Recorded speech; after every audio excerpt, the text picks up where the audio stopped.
Assalamualaikum warahmatullahi wabarakatuh.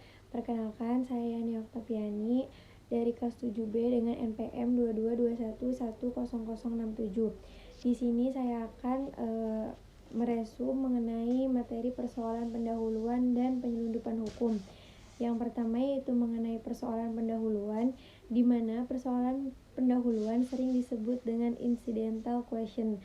Dalam hukum perdata internasional, merupakan suatu persoalan hukum yang muncul terlebih dahulu dan harus diselesaikan sebelum hakim dapat memutuskan pokok perkara utama. Permasalahan tersebut timbul karena adanya unsur asing yang memungkinkan berlakunya lebih dari satu sistem hukum. Nah, adapun terdapat 3 syarat timbulnya persoalan pendahuluan. Yang pertama yaitu pokok perkara tunduk pada hukum asing, lex cause.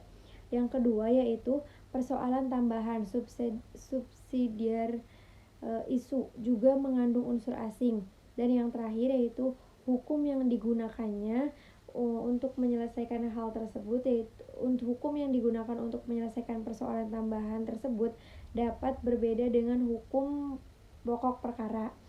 Nah, itu merupakan 3 syarat utama timbulnya persoalan pendahuluan. Adapun cara penyelesaian persoalan pendahuluan yaitu terdapat beberapa di antaranya. Yang pertama yaitu teori absorption, yaitu dalam teori tersebut persoalan pendahuluan diselesaikan dengan menggunakan hukum yang sama dengan hukum pokok perkaranya, lex cause-nya. Artinya, seluruh permasalahan dianggap sebagai satu kesatuan hukum yang tidak terpisah.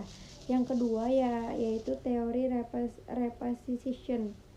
Dalam teori tersebut, persoalan pendahuluan diselesaikan dengan hukum yang berada di tempat pengadilannya atau lex fori yang digunakan. Hakim dapat menggunakan sistem hukum negaranya sendiri untuk memutus persoalan tersebut. Yang ketiga yaitu pendekatan kasus demi kasus atau case by case. Jadi hakim lebih memilih teori yang paling sesuai dengan perkara tersebut. Terus resume yang kedua yaitu penyelundupan hukum atau evasion of law.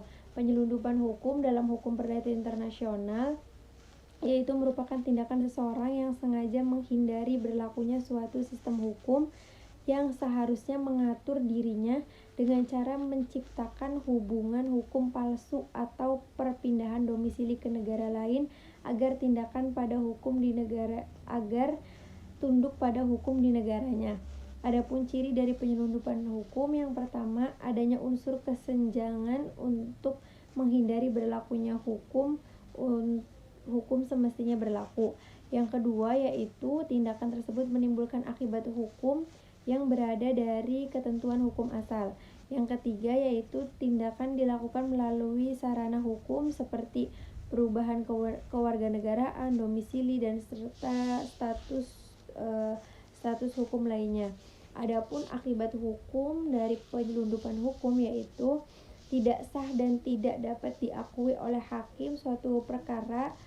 Dalam praktiknya pengadilan dapat menolak menerapkan akibat hukum dari tindakan yang dilakukan melalui penyelundupan hukum karena bertentangan dengan asas keadilan dan ketertiban umum, public policy.